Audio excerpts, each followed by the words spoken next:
الحمد لله وحده والصلاة والسلام على من لا نبي بعده. وقال الله تعالى في كلامه الناطق: أعوذ بالله من الشيطان الرجيم، بسم الله الرحمن الرحيم. إنما يخشى الله من عباده العلماء.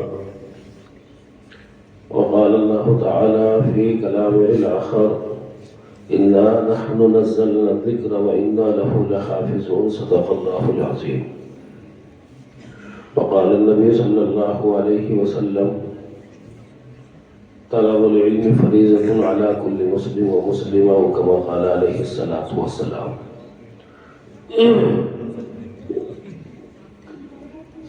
حضرات محترم اور معزز سامعین کرام، وقت بھی 12:15 بجے ہوا چاہتا ہے اور سارے اٹھائے لوگ ٹائم لگے گی انشاءاللہ. یہ مدرسے دین کے بہت مضبوط قلعے ہیں، سمجھ رہے ہو. اور رات ہم نے رادنے میں اتفاق سے موضوع ہی کچھ ایسا تھا، میں کچھ اور بولنا چاہ رہا تھا، ذہن میں کچھ اور بات آتی چلی گئی. کیونکہ جب وہ مدرسہ چھوٹا سا مدرسہ ہے رادنے کا، کہ مدرسہ کا وجود ابھی 8-10 سال پہلے عمل میں آیا ہے، 12-13 سال پہلے، تو لوگوں کا ذہن کچھ ایسا بنا کہ اس کو قبول کرنے کے تیار نہیں ہو پا رہے.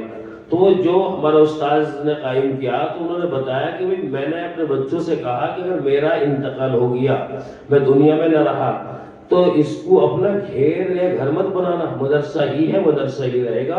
تو یقین دلا رہے تھے لوگوں کو. تو میں نے اسی بات کو آگے بڑھایا یوں کہہ کر کے کہ یہ مدرسے وہ مدرسے ہیں جس میں انسان بنائے جاتے ہیں. اور کسی شاعر نے بھی ایسے کر کے کہا کہ یہ مدرسے ہیں ساقی تیرے میخانے نہیں، یہاں کی خاک سے انسان بنائے جاتے ہیں. تو مدرسوں کا جو تعلق ہے، جتنے بھی مدرسے ہیں، ان کا تعلق اس دار ارقم سے ہے جس میں جناب نبی کریم صلی اللہ علیہ وسلم نے سب سے پہلے بیٹھ کر کے پڑھانا شروع کیا تھا، تعلیم دلائی تھی حضرات صحابہ کرام کو. اور ان مدرسوں کا تعلق اس مدرسے سے بھی ہے جو سب سے پہلے دار ارقم سے بھی پہلے ایک مدرسہ خلاق اعظم نے آسمانوں پر قائم کیا تھا. اور اس مدرسے کے طالب علم تھے سیدنا آدم علیہ نبینا علیہ الصلوۃ والسلام. اور اس مدرسے کے معلم تھے خود اللہ تبارک و تعالی.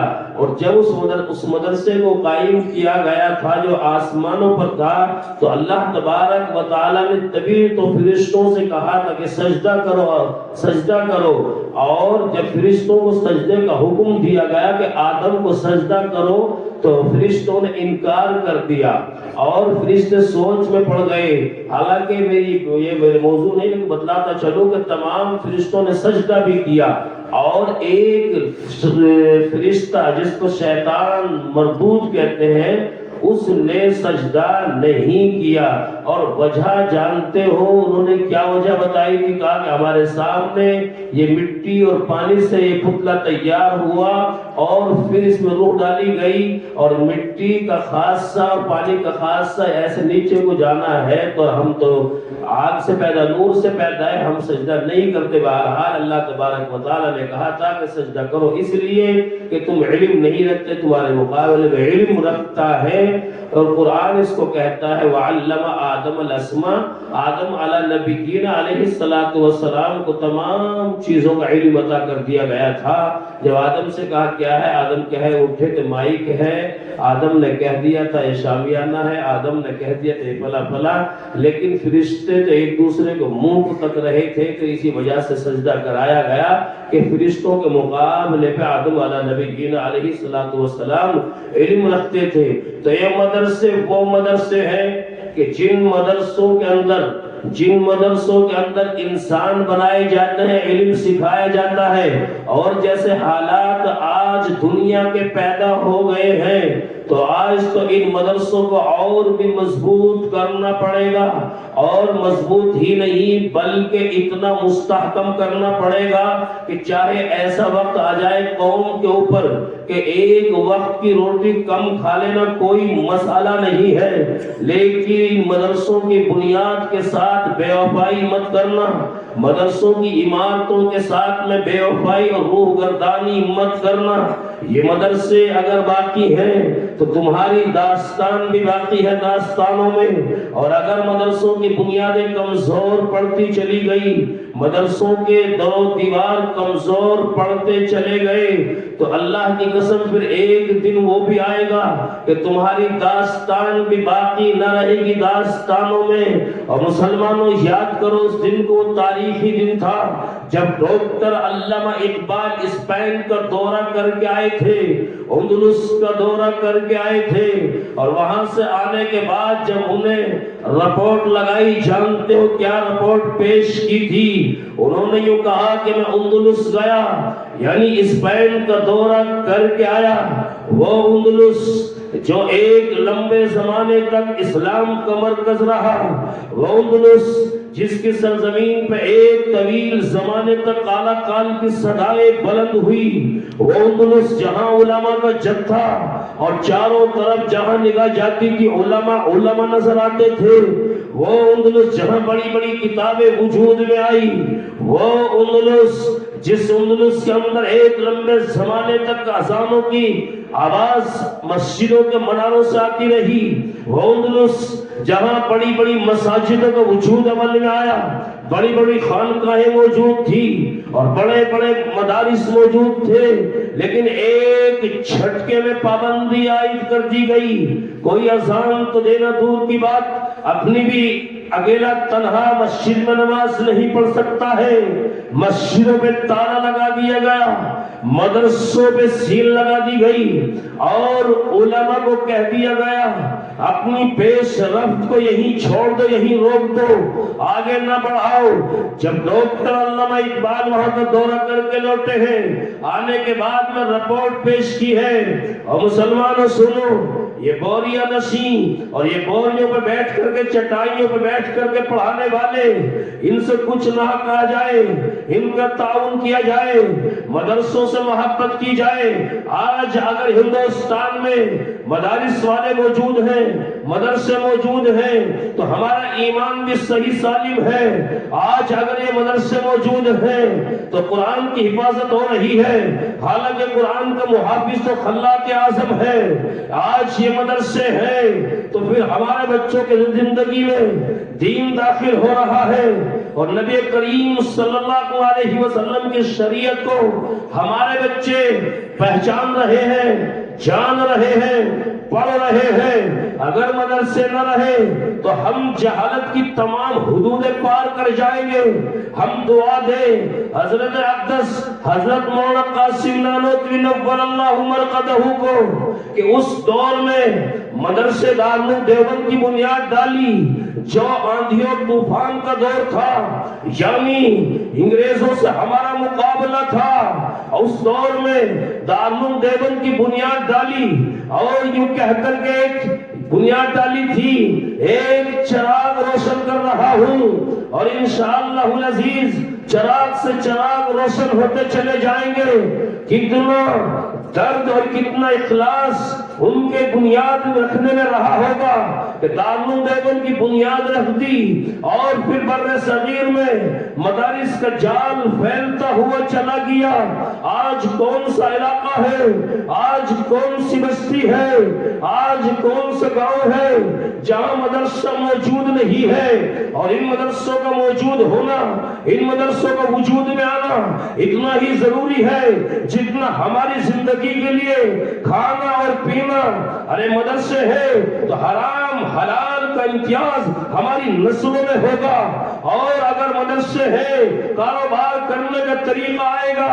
اگر مدرسے ہیں سب سے بہتر یہ کہ قرآن پڑھنا ہماری زندگی میں آ جائے گا اور قرآن رسول اللہ صلی اللہ علیہ وسلم کا تمام لایا ہوا دین اور شریعت اسے سمجھنے کی صلاحیتیں ہمارے اندر پیدا ہو جائیں گی. اگر یہ مدرسے نہ ہو تو قرآن کہاں پڑھایا جائے گا؟ اگر یہ مدرسے نہ ہو حرام و حلال کہاں سمجھایا جائے گا؟ اگر یہ مدرسے نہ ہو تو اس کو رحمان الرحیم کہہ کے پکارنے کی صلاحیتیں کون پیدا کرے گا؟ اگر یہ مدرسے نہ ہو تو اولاد کو کون بتائے گا کہ ماں باپ کا جو احترام کیا ہے؟ اگر یہ مدرسے نہ ہو پھر ماں باپ کو کون بتائے گا کہ اولاد کے حقوق کیا ہے؟ یہ مدرسے نہ ہو پھر تمہیں کون بتائے گا کہ اچھے اور برے کا سلیقہ اور شعور کیا ہے؟ یہ مدرسے والے ہیں، یہ بچوں کو بتلاتے رہتے ہیں اور وقتاً فوقتاً بڑوں کو بھی بتلاتے رہتے ہیں. اسی لیے حضرت مولانا قاسم نانوتوی نے دارالعلوم دیوبند کی بنیاد رکھ دی تھی یہ کہہ کر کے ایک ہی چراغ میں روشن کر رہا ہوں اور انشاءاللہ العزیز ایک زمانہ آئے گا کہ چراغ سے چراغ روشن ہوتے چلے جائیں گے اور وہ زمانہ ہم اپنی آنکھوں سے دیکھ رہے ہیں کہ آج پوری دنیا کے اندر مدارس کا نظام قائم ہے. اس تمام کا صحرا حضرت مولانا قاسم نانوتوی نور اللہ مرقدہ کے سر جاتا ہے جو دارالعلوم کے محتمم اول دارالعلوم کے بانی ہیں، جنہوں نے دارالعلوم دیوبند کی بنیاد رکھی. مسلمانوں دارالعلوم خالص ایک ادارہ نہیں ہے بلکہ دارالعلوم تو ایک ایسا کارخانہ ہے کہ وہاں جب بھی کوئی انسان داخل ہوتا ہے اسے انسانیت کا سبق ملتا ہے، اسے انسانیت کا درس ملتا ہے اور اپنے وطن عزیز سے محبت کا پیغام اس کی گھٹی میں پھیلا دیا جاتا ہے، اس کی گھٹی میں ادھیل دیا جاتا ہے. دارالعلوم وہ ادارہ ہے جب بھی ہندوستان کی سرزمین پہ کسی نے آنکھ اٹھا کر کے ایک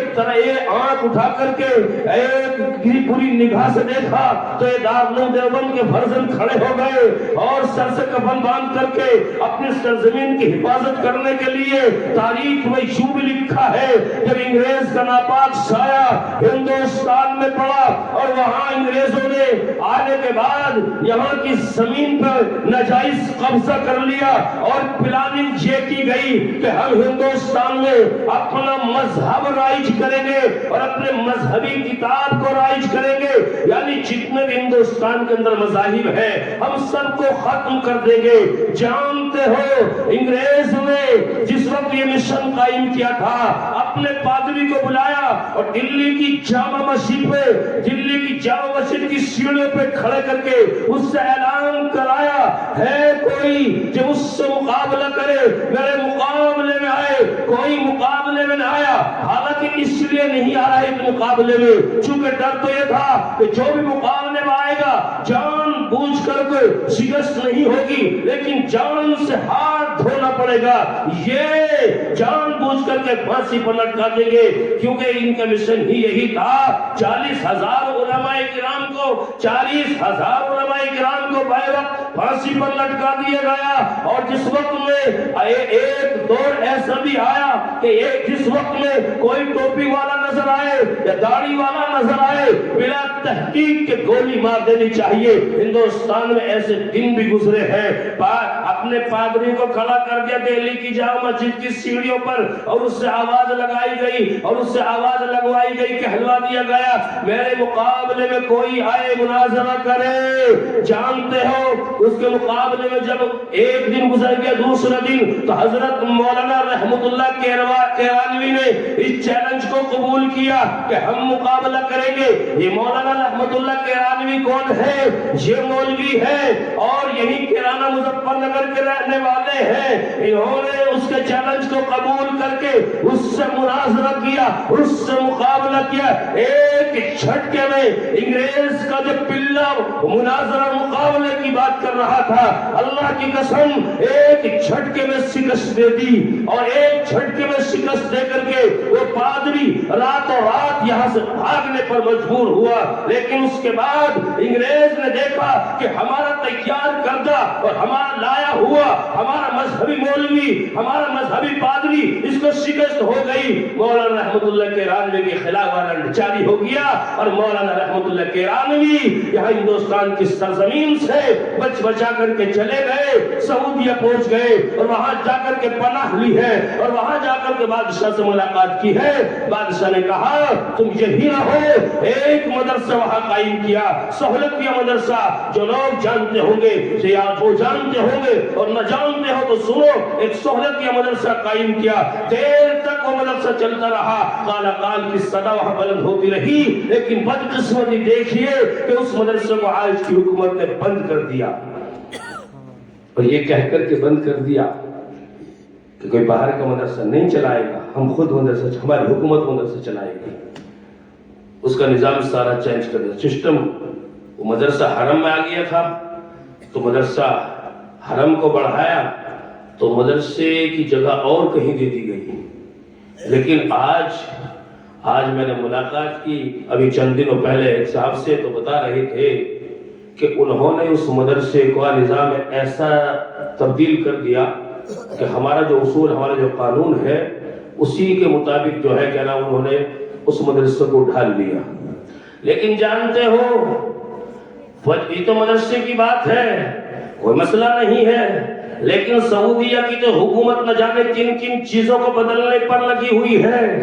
وہ جب سے محمد بن سلمان آیا ہے، یہودیوں کا پروردہ ہے، یہودیوں کے یہاں اس نے پرورش پائی ہے، یہودیوں کا ایجنٹ ہے، سارے اسلامی قوانین کو بالائے طاق رکھ کر ان کی دھجیاں اڑا رہا ہے۔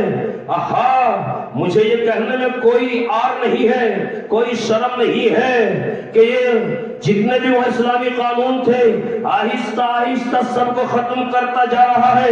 کبھی کسی اجمی نے یا کبھی کسی عربی نے مارکیٹ میں کسی خاتون کو سعودی میں نہیں دیکھا ہوگا، بغیر برقعے کے نہیں دیکھا ہوگا۔ آپ چلے جائیں وہاں، جیسے آپ ایئرپورٹ پہ پہنچیں گے، آپ کو ایئرپورٹ پر بیٹھی ہوئی 16 سال کی جوان بچی، 18 سال کی جوان بچی، 20 سال کی جوان بچی آپ کو نظر آئے گی۔ اور آپ حج پہ چلے جائیں یا عمرے پہ چلے جائیں، وہاں جتنے بھی ریسٹورنٹ ہیں، جتنے بھی ہوٹل ہیں، تمام کے کاؤنٹر پر آپ کو عربی لڑکی بیٹھی ہوئی ملے گی۔ کوئی حجاب نہیں ہے، کوئی برقع نہیں ہے، لیکن یہ کیا ہے؟ یہ تمام کی تمام چیزیں یہ صرف محمد بن سلمان کی دین ہے۔ اس نے جان بوجھ کر کیسی حرکت کی ہے اور یہودیوں کے اشارے پر ناچ رہا ہے، یہودیوں کے اشارے پر ایک پیر سے وہ ٹھمکے لگانے کے لیے مجبور ہو گیا ہے۔ نہ جانے اس میں کون سی اسے اپنی سہولت نظر آ رہی ہے۔ ہونا تو یہ چاہیے تھا، یہ صحابہ کی روحانی اولادیں تھی، انہیں تو بہرحال وقت کی آندھیوں سے مقابلہ کرنا چاہیے تھا، وقت کے حالات سے انہیں مقابلہ کرنا چاہیے تھا۔ چونکہ سرزمین اللہ کے نبی کی سرزمین ہے، وہ سرزمین ابو بکر عمر کی سرزمین ہے، وہ سرزمین عثمان غنی کی سرزمین ہے، صحابہ کی سرزمین ہے۔ اس سرزمین پر قرآن نازل ہوا ہے، اللہ کے نبی جناب نبی کریم صلی اللہ علیہ وسلم نے اس سرزمین پہ جنم لیا ہے اور میرے آقا وہی آرام فرما ہے۔ پھر یہ کون سی بات ہوئی ہے کہ جب میرے آقا نے اس سرزمین کو کفر سے پاک کیا تھا، شرک سے پاک کیا تھا، لیکن آج وہاں کفر ہی کفر نظر آ رہا ہے، شرک ہی شرک نظر آ رہا ہے۔ تم نے دیکھا ہوگا وہاں صنم خانوں کا وجود عمل میں آ رہا ہے، شراب کھانے وہاں کھل رہے ہیں، ڈانس بار کھل رہے ہیں، کلب کھلنے کی تیاریاں ہو رہی ہے، اور تو ننگا نچانے کی وہاں تیاریاں ہو رہی ہے۔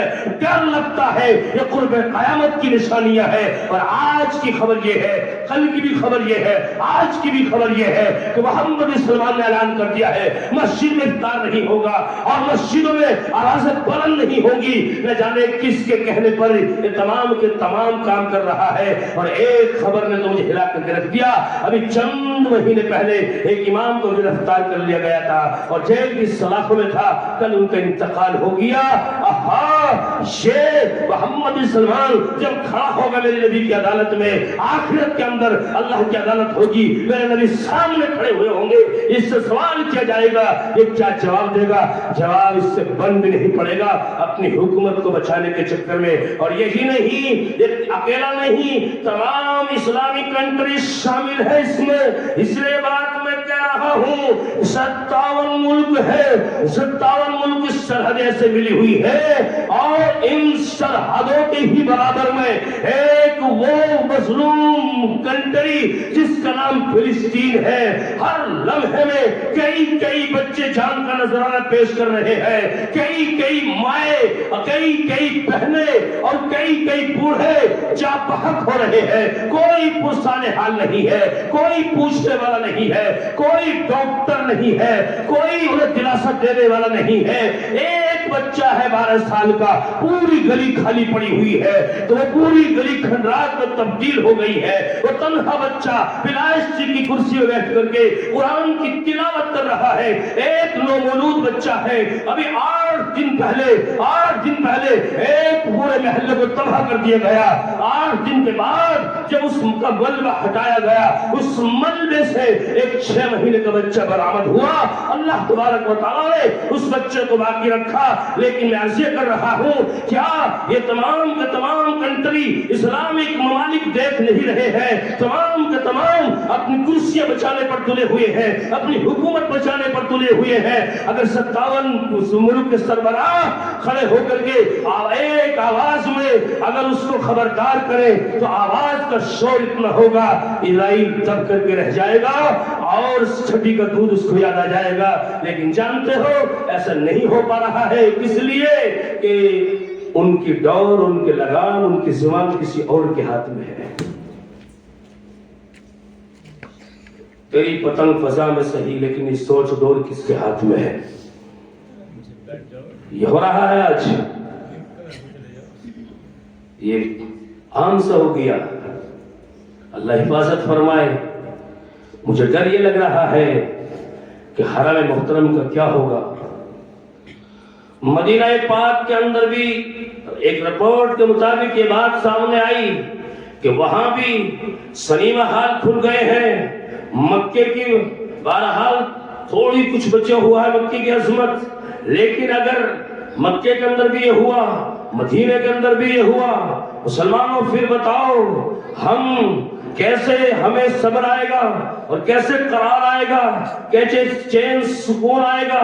مسلمان سب کچھ برداشت کر سکتا ہے، لیکن نبی کی سرزمین پہ آتنک ہو، عورتوں کا ناچ ہو، سنیمہ حال ہو، زناکاریاں ہو، گنہگاریاں ہو، اسے ایک ایمان والا دنیا کے کسی کونے میں رہنے والا ہو برداشت نہیں کر سکتا۔ اور وہ بعض ایمان والے وہ بھی ہوں گے کہ جب ان کے کانوں تک یہ خبریں پہنچیں گی کہ ایسا ہو رہا ہے تو شاید اس روئے زمین پہ وہ زندہ رہنا خود ہی پسند نہ کریں اور اللہ تبارک و تعالیٰ سے مطالبہ کریں، یا اللہ یہ دن دیکھنے سے پہلے بہتر یہ تھا تو ہمیں موت عطا کر دیتا۔ جانتے نہیں ہو تمہاری تاریخ کیا رہی ہے، تمہارا اتہاس کیا رہا ہے۔ تمہارا اتہاس تاریخ اتنی مضبوط ہے کہ اگر بتانے پہ آئے تو دھرم پہ کھڑے ہو جائیں گے۔ یہ تمہاری تاریخ ہی تو ہے۔ جب یہاں پنجاب میں راجہ طاہر کی حکومت تھی، پہلے یہ ملک ریاستوں میں ٹکڑوں میں بٹا ہوا تھا۔ یہ پنجاب ریاست کا راجہ طاہر نام کا تھا اور اس نے اسلامی ماؤں کو مقید کر لیا تھا، اسلامی چند بہنوں کو قید کر لیا تھا، ان کی عزتیں لوٹی گئی، ان کے سر سے دوپٹے یہ فضاؤں میں چھال دیے گئے۔ ایک بہن نے سلاخ کو پیچھے سے خط لکھا تھا، حجاج ابن یوسف کا نام لکھا تھا اور یہ خط میں لکھا، حجاج تو وہاں ایسے عشرت کی زندگی گزار رہا ہے اور یہاں ہمیں راجہ طاہر نے مقید کر لیا ہے، قید کر لیا ہے، ہماری عزتوں سے کھلواڑ ہو رہا ہے۔ ایک قافلے والے کو خط دے دیا۔ یہ خط جب جا کر کے وہاں سعودی حکومت کو ملا، حجاج ابن یوسف کو ملا اور حجاج نے خط کو پڑھا، حجاج کے پیروں کے نیچے سے زمین نکل گئی، چونکہ خط میں لکھا تھا حجاج اگر ہماری عزت محفوظ نہ رہی، ہم میدان حشر میں تم ہی سے سوال کریں گے، تم بھی تو سرزمین پہ ہو، تم بھی تو روئے زمین پہ حاکم تھے، حکومت کر رہے تھے، تمہاری بھی ذمہ داری تھی کہ ہماری حفاظت کی جائے۔ اگر آج مسلمان مسلمان یہاں پریشان ہے، جو دنیا کا آخر کونا ہے، ان مسلمانوں کو بھی چاہیے وہ بھی پریشانی میں شریک ہو۔ اگر آج فلسطین پہنچ جا رہی ہے تو تمہیں بھی پریشانی ہونی چاہیے، آخر تمہارے بھائی ہے، ایمان والے ہیں، کلمے والے ہیں، اتنا نہ کر سکو تو کم سے کم اتنا تو کرنا، سجدے میں جا کر کے رات کی تاریکی میں ان کے لیے آنسو بہا کر کے دعا کرنا، یا اللہ یہ کیا ظلم ہو رہا ہے، یا تو ظالم کو ہدایت دے دے، یا ظالم کو تباہ کر دے، برباد کر دے، اور مظلوموں کو اللہ مضبوط اور مستحکم کر دے۔ پھر اگر ایسا نہ کیا گیا تو تم بھی کہیں نہ کہیں گنہگار ہوتے نظر آؤ گے۔ ایک بہن نے خط لکھا اور یہ کہہ کر کے خط لکھا تھا، حجاج تو بھی اپنے یہاں حاکم ہے، ہوگا اپنے یہاں حاکم، لیکن اگر ہماری حفاظت نہ کر پایا تو میدان حشر میں ممکن ہے ہم تجھ سے سوال کریں۔ جب حجاج نے خط پڑھا ہے، حجاج جو ہے بہرحال پریشان ہو جاتا ہے، اور حجاج نے راجہ طاہر کے مقابلے میں اپنی فوج کی ایک ٹکڑی بھیجی، اور وہ یہاں حجاج کی ایک فوج کی ٹکڑی مقابلے کے لیے آئی، راجہ طاہر سے مقابلہ ہوا، بدقسمتی سے حجاج کی فوج کو شکست ہو گئی، ہار گئی، پھر دوسری فوج بھیجی، وہ بھی شکست پاس ہو کر کے ہار گئی۔ پھر اپنے بھتیجے محمد بن قاسم کو بھیجا، یہ محمد بن قاسم ہے، اس کی عمر 18 سال ہے، جانتے ہو یہ کہہ کر کے بھیجا تھا تم میرے ترکش کا آخری تیر ہے، تو اسلام کی عزت ہے، تو اسلام کی آبرو ہے۔ یہ محمد بن قاسم آیا ہے، ایک جھٹکے میں راجہ طاہر کے چھکے چھڑا کر کے اپنی بہنوں کو آزاد کرا لیا۔ یہ کہا گیا تھا، راجہ طاہر نے کہا تھا محمد بن قاسم سے کہ جب اتنی پیشکش تم نے کی ہے، اس پیشکش کو یہی روک دو، ہم تمہاری بات تسلیم کرنے کے لیے تیار ہے۔ محمد بن قاسم تنہا آیا، اور جس علاقے کو آیا اسی علاقے کو فتح کرتے چلا گیا تھا۔ 18 سال کا نوجوان تھا، فوج نہیں ہے ساتھ میں، تنہا اکیلا ہے، جس علاقے سے گزرا، جس راستے سے گزرا، اس علاقے کو فتح کرتے چلا گیا، اسلام کا پرچم لہراتا چلا گیا، اسلام کا کلمہ بلند کرتے چلا گیا۔ اور پھر راجہ طاہر نے کہا تھا جتنا علاقہ تم نے فتح کر لیا ہم تمہیں دینے کے لیے تیار ہیں، اپنی پیشکش کو روک دو۔ تو جانتے ہو محمد بن قاسم نے راجہ طاہر کو للکار کر کے کہا تھا، میں دولت کی چاہت اور دولت کی حوث میں نہیں آیا ہوں، مجھے حکومت نہیں چاہتی، میں اپنی بہنوں کو آزاد کرانے کے لیے آیا ہوں۔ ایک جھٹکے میں اپنی بہن کو آزاد کرا لیا۔ یہ تاریخ ہے تمہاری، یہ داستان ہے تمہاری، یہ ہسٹری ہے تمہاری، کیوں اپنی داستان کو یاد نہیں رکھتے ہو، اپنی تاریخ کو کیوں نہیں دہراتے ہو؟ مسلمانوں، میں نے کہنے کا مقصد یہ ہے کہ تم اگر کہیں مسلمان کے کانٹا لگے تو پریشانی تمہیں بھی ہونی چاہیے، اور اگر کچھ بھی نہ کر سکو تو کم از کم سجدے میں جا کر سر رکھ کر چپکے اللہ سے تو کہہ سکتے ہو، اللہ سے تو دعا مانگ سکتے ہو۔ میں بات یہ بتا رہا تھا، میں بات یہ عرض کر رہا تھا، یہ مدرسے ہیں، انہیں مضبوط کرنے کی ضرورت ہے۔ اگر مدرسے مضبوط نہ کیے گئے پھر کوئی گارنٹی نہیں ہے کہ تمہاری داستان بھی باقی رہے گی داستانوں میں۔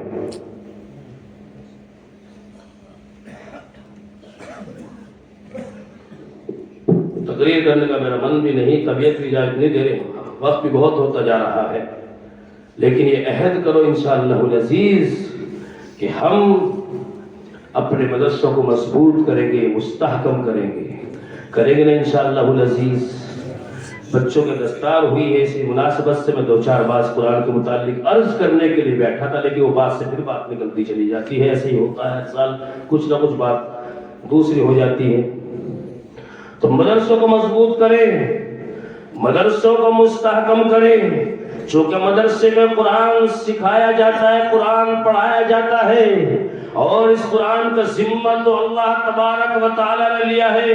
رب کہتا ہم ہی نے قرآن پاک کو نازل کیا، ہم اس کی حفاظت کرنے والے ہیں۔ اور مسلمانوں، حفاظت کا انداز دیکھیے، یہ چھوٹا سا بچہ ہے اور اس نے پورا مکمل قرآن اپنے سینے میں ازبر کر لیا ہے، حفظ کر لیا ہے۔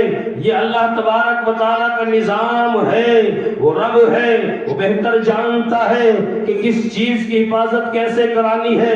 جب وہ حفاظت کرانے پہ آتا ہے دشمن سے بھی حفاظت کراتا ہے، اور تو اور جو کٹھر پنتھی دشمن اس سے بھی حفاظت کراتا ہے۔ حضرت موسیٰ علیہ السلام کا تاریخی واقعہ یاد ہوگا۔ ہوگا کہ فرعون کی گود میں حضرت موسیٰ نے تربیت پائی، پرورش پائی، اور فرعون نے اعلان کر دیا تھا جو بھی بچے پیدا ہو تمام کو قتل کر دینا، چونکہ کسی کہنے والے نے کہا ایک بچہ تیری قوم میں پیدا ہوگا اور تیری حکومت کو تباہ و برباد کرے گا، تیرے غرور کو زمین میں ملا کر کے رکھ دے گا۔ فرعون نے یہ تدبیر اختیار کی، اس سے بہتر کوئی بچہ پیدا ہونے والا میرے مقابلے میں آئے، اس بچے کا وجود ہی دنیا سے مٹا دیا جائے۔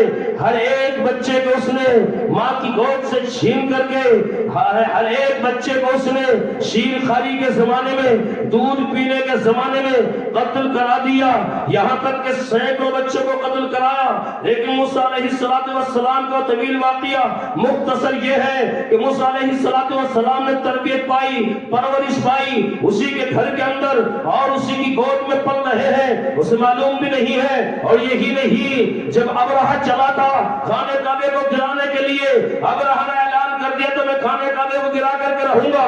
یہ ابرہہ نبی کا دشمن ہے، یہ ابرہہ دین کا دشمن ہے، یہ ابرہہ اللہ کا دشمن ہے جو خانہ کعبے کو گرانے کے لیے چلا۔ جانتے ہو اپنے لشکر پر ناز تھا اور اپنی گھوڑوں پر اور اپنے تیروں پر اور اپنی توپوں پر اس کو ناز تھا۔ جب یہ چلا ہے اللہ تبارک و تعالی نے چھوٹی چھوٹی وہ چڑیاں جنہیں ابابیل کہا جاتا ہے انہیں حکم دے دیا، یہ ابابیل اپنی چونچ میں چھوٹی چھوٹی کنکری لے کر کے آئی ہے، اس کے لشکر میں ہاتھی والے بھی ہیں، گھوڑے والے بھی ہیں، طاقتور ہے، اور وہ چھوٹی چھوٹی معصوم سی چڑیاں، معصوم سے پرندے ہیں، وہ ابابیل وہ لے کر کے آئی کنکری، اوپر سے کنکری گرائی ہے، اور جس ہاتھی کے اوپر کنکری گرتی تھی وہ ہاتھی تہس نہس ہو جاتا تھا، جس گھوڑے کے اوپر وہ کنکری گرتی تھی زمین میں دھس جاتا تھا، جس انسان کے لگتی تھی تباہ و برباد ہو جاتا تھا۔ بلکہ قرآن نے کہا ہے کہ وہ ایسے ہو گئے ہاتھی والے گھوڑے والے ابابیل کی کنکری سے جیسا کہ جانور گھس کھاتا ہے اور گھس کھا کر کے پاخانہ کر دیتا ہے، وہ اس طریقے سے تباہ برباد ہو گئے۔ اللہ تبارک و تعالیٰ جب کسی چیز کی حفاظت کرانے پاتا ہے دشمن سے بھی حفاظت کراتا ہے۔ آپ نہیں جانتے تو سنو، حضرت نوح علیہ السلام ہے کشتی تیار کر رہے ہیں، اللہ کا حکم ہوا ہے کہ یہاں سے نکل جاؤ، ایک کشتی تیار کرو، اور کشتی تیار کرنے کے بعد میں ہر ایک چیز کا جوڑا اس میں رکھو اور یہاں سے نکل جاؤ۔ جب حضرت نوح علیہ السلام نے کشتی تیار کر لی ہے تو ان کی قوم کا مذاق یہ تھا، ان کی قوم والوں نے ان کے ساتھ میں بہت بھدا اور گندا مذاق یہ کیا کہ کشتی میں جاتے اور بیت الخلا کر کے چلے آتے، یعنی اس پوری کشتی کو گندگی سے بھر دیا۔ اور اللہ تبارک و تعالیٰ نے پھر یہ کیا کہ پوری بستی کے لوگوں کو ایک بیماری میں ملوث کر دیا جو خارش کی بیماری ہوتی ہے، جسے ہم عرف کے اندر داد کھجلی کہتے ہیں۔ تمام کی تمام وہاں بستی والے خارش میں مبتلا ہو گئے۔ ایک نوجوان وہاں گیا اور کشتی میں بیت الخلا کرنا چاہتا تھا، وہ جیسے ہی وہاں پہنچا اور کشتی میں اچانک وہ گر گیا، یعنی گندگی میں اس نے گوتا لگا لیا، جلدی سے باہر آیا اور باہر آ کر کے اپنے بدن کو صاف کیا، اور وہ پانی سے صاف کرنے کے بعد جب اپنی قوم کے بیچ میں پہنچا ہے، قوم کے لوگوں نے دیکھا ابھی چند منٹ پہلے اس کے بدن پر پھنسی پھوڑے نظر آ رہے تھے، راگ اور پیپ نظر آ رہا تھا، لیکن اس سے معلوم کیا تیرا بدن شیشے کی طرح چمک رہا ہے۔ کون سے ڈاکٹر سے رابطہ کیا ہے، کون سے حکیم سے اور کون سے طبیب سے تو نے رابطہ کیا ہے؟ اس کا کہنا یہ تھا، اس نے جو رپورٹ پیش کی تھی وہ یہ تھی، نہ میں ڈاکٹر کے پاس گیا، نہ میں کسی طبیب اور کسی حکیم کے پاس گیا، بلکہ میں کھلا کشتی میں چلا گیا تھا اور گندگی میرے بدن پہ لگ گئی تھی، میں نے اس کو صاف کیا ہے۔ پھر کیا تھا کہ تمام کے تمام لوگ جو اس بیماری میں ملوث تھے اس کشتی کے پاس گئے اور گندگی اٹھا اٹھا کر اپنے ہاتھ سے اپنے بدن پہ مل رہے تھے، یہاں تک کہ پوری کشتی کو صاف کر دیا۔ وہ اللہ ہے، وہ رب ہے، جب چاہتا ہے دشمن سے بھی حفاظت کراتا ہے، دشمن سے بھی کام لیتا ہے۔ اور حفاظت کا مسئلہ یہ تو معصوم بچے اس نے حفاظت ذمہ داری قبول کی ہے، یہ بچے اپنے سینوں میں قرآن کو محفوظ کر لیتے ہیں۔ عجیب سسٹم ہے اللہ تبارک و تعالیٰ کی حفاظت کا، نہ تو کوئی فوج ہے، نہ کوئی جانور، نہ کوئی ہتھیار، اس روئے زمین پہ کوئی ملک چاہے اسلامی کنٹری ہی کیوں نہ ہو، چیلنج نہیں کر سکتی، دعویٰ نہیں کر سکتی کہ قرآن کی حفاظت کے لیے قطر نے یا مصر نے یا پھر جو سعودیہ نے یا بحرین نے یا ترکی نے، عمان نے یا کسی دوسرے ممالک نے کوئی فوج کھڑی کی ہو کہ یہ فوج قرآن کی حفاظت کرے گی، یا کوئی کارخانہ یا کوئی فیکٹری یا کوئی ہتھیار کہ یہ قرآن کی حفاظت کریں گے۔ نہ قرآن کی حفاظت اگر ہو رہی ہے ان معصوم بچوں کے سینوں کے ذریعے سے ہو رہی ہے۔ اللہ تبارک و تعالیٰ نے معصوم بچوں کو کھڑا کر دیا، ان کے والدین کے ذہن میں یہ بات ڈالتی ہے کہ تم اپنے بچوں کو قرآن کا حافظ بناؤ، تم اپنے بچوں کو قرآن سکھاؤ۔ مدرسے میں داخلہ کرا دیا ہے، معصوم بچے ہیں، قرآن سیکھ رہے ہیں، اور قرآن سیکھتے سیکھتے پھر 2-2.5 سال کی مدت میں حافظ قرآن ہو جاتے ہیں۔ دنیا کا کوئی بھی آدمی آ کر کے کہے کہ فلاں بچہ فلاں کتاب کا حافظ ہے، قرآن کے علاوہ میں کہوں گا غلط کہتا ہے۔ قرآن کا معجزہ ہے کہ قرآن سینے میں محفوظ ہو جاتا ہے، اس کے علاوہ کوئی زمین پہ دوسری کتاب نہیں ہے جو لفظ بلفظ سینے میں محفوظ ہو جائے۔ اور یہ بھی کس لیے ہوتی ہے کہ میرے نبی صلی اللہ علیہ وسلم کے سینے میں قرآن محفوظ ہو گیا تھا۔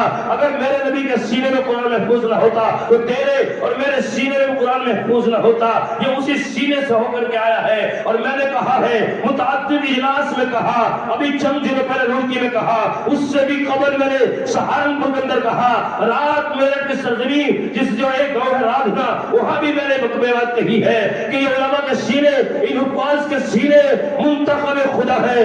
ان کا انتخاب کرنے والا کوئی بڑا نہیں ہے، ان کا انتخاب کرنے والا کوئی ودھائک کوئی ایم پی نہیں ہے، بلکہ ان بچوں کے سینوں کا انتخاب کرنے والا خود پروردگار ہے۔ کس لیے کہ اگر آپ ہی سمجھیں، اگر ابھی باہر سے ہم نے 10 روپے کا ادھر خرید لیا یا پھر اس کے مقابلے میں ہم نے 60 روپے کا دودھ خرید لیا، ادھر خریدا ہم نے کہ کپڑوں پہ لگائیں گے، لیکن جیسے ہم نے کپڑے پہ لگانے کی کوشش کی ہے ہمارے ذہن نے یہ گوارا نہ کیا کہ گندے کپڑے پہ ادھر لگایا جائے۔ ذہن میں بات آئی ہم کل کپڑے بدلیں گے تو ادھر کی بوتل کو بند کیا، جیب میں رکھ لیا، اور اسی کے مقابلے میں جب ہم 60 روپے کا دودھ لیتے ہیں مئی جون کے مہینے میں، جانتے ہو جس برتن میں دودھ لینا چاہتے ہیں اس برتن کو ناپ کے قریب لے جا کر کے سنتے ہیں کہ یہ برتن اس قابل بھی ہے یا نہیں ہے کہ 60 روپے کا دودھ اس میں محفوظ رہ سکے۔ اور اسی طریقے سے اگر ہمارے پاس چند پیسے آ جائیں،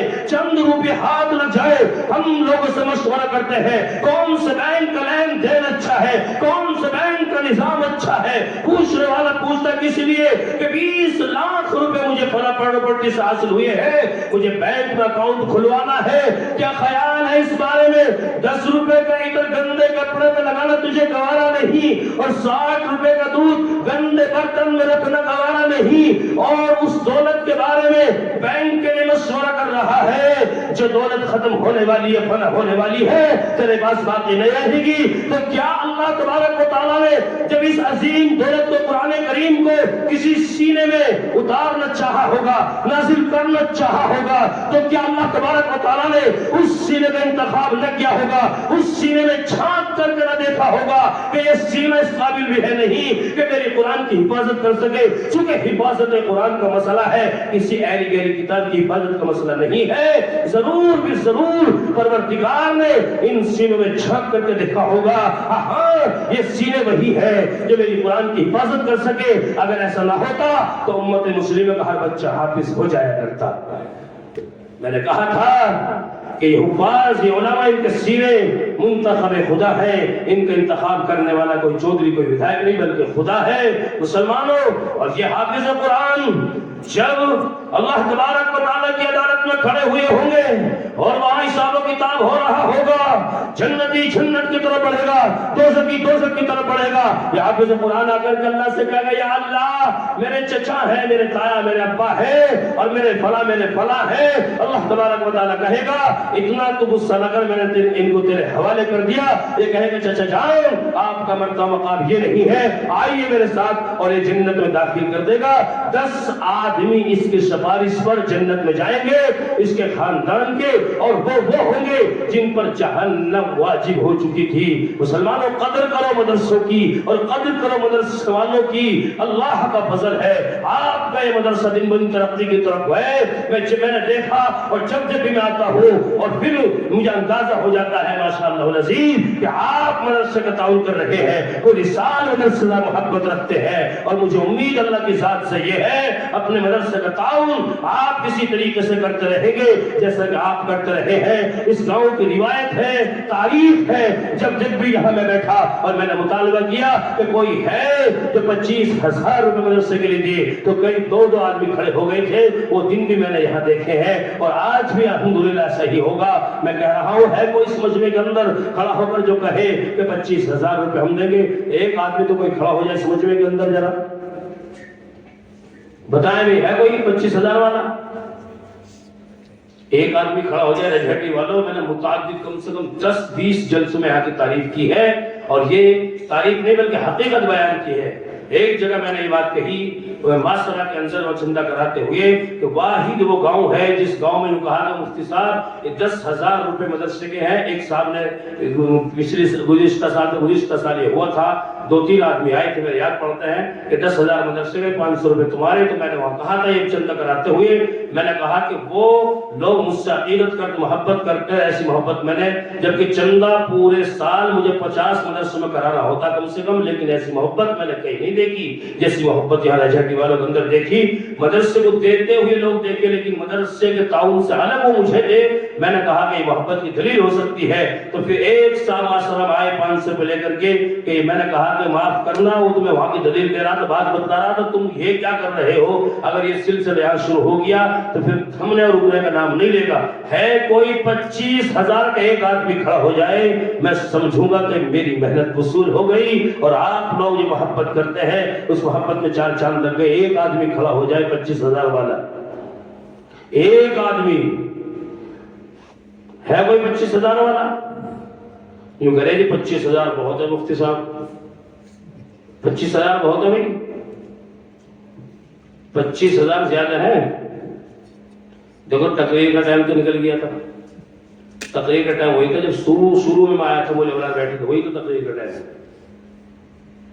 یہ تقریر کا ٹائم نہیں، وہ تو بیمار آدمی تھا۔ ہاں اس وقت بلواتے تو بشاشت کی طبیعت کے اندر بول جاتا، لیکن میں نے کہا چلو بتایا 25,000 والا کوئی ہے ایک آدمی؟ یا تو ہاتھ اٹھا کر کے بتاؤ کہ جی مفتی صاحب اتنی حیثیت ایسے دے، کم کرو، اٹھاؤ ہاتھ، یا یوں کہو دے دیا ہم نے، دے دیا بھائی چندہ دے دیا آپ نے، مدرسے کا تعاون کر دیا، ہاتھ اٹھا کے بتاؤ، سب نہیں دے دیا؟ ایک صاحب کہہ رہے کہ جی میں سب کی طرف سے ضامن ہوں، سب آپ اپنی طرف سے کہہ، سب کی طرف سے کہہ رہے، پورے مجموعی کی طرف سے؟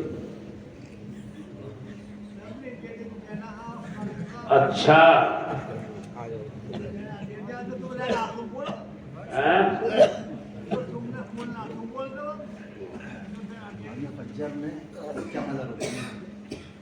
ہاں 51,000 روپے ماشاء اللہ۔